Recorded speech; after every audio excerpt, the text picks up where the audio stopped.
Ukraine's counteroffensive recaptures first village in Luhansk. Defense expert describes an army in crisis as Ukrainian forces look to instigate a Russian retreat from the entire region. Ukraine has recaptured its first village in Luhansk, a region that Russian forces took 5 months to bomb into submission and conquer. Belogorovka is the latest prize for Ukraine's continuing counteroffensive, pushing Russia away from the second city of Kharkiv.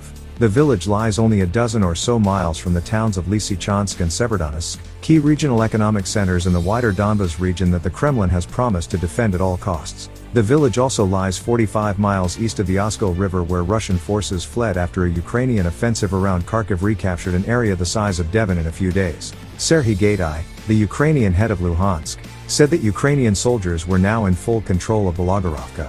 "We all should be patient in anticipation of a large-scale occupation of the Luhansk region," he said.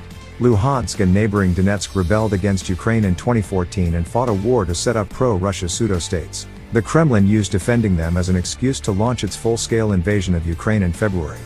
But now, armed with high-tech Western weapons, top-grade US intelligence and sky-high morale, Ukrainian forces have promised to retake the whole of Luhansk. This would be yet another humiliation for Vladimir Putin, Russia's president, whose forces had celebrated pushing Ukrainian forces out of Luhansk at the start of July. Built on Russia's massive artillery advantage, their offensive had been grinding and destructive. Ukrainian forces, though, had retreated, regrouped and planned a massive counterattack based on a deception that caught Russia's exhausted forces off guard. When Ukrainian forces attacked the area around Kharkiv 2 weeks ago, Russia's weak defensive line collapsed and its soldiers fled.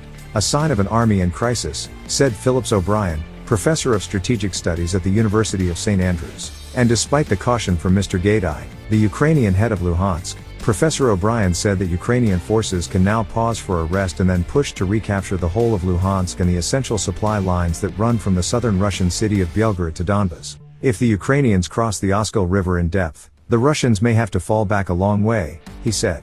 To capture Luhansk earlier this year, Russian forces had bombed its civilian population and its Ukrainian defenders into submission.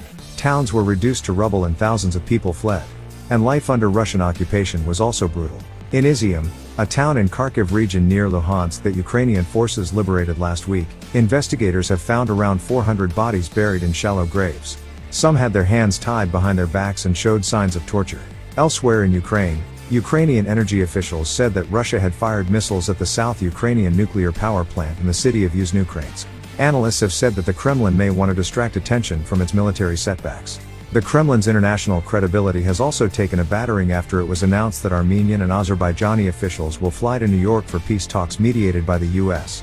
This reflects the Kremlin's crumbling authority since it invaded Ukraine. The Kremlin has previously seen itself as the main power broker in the former Soviet South Caucasus.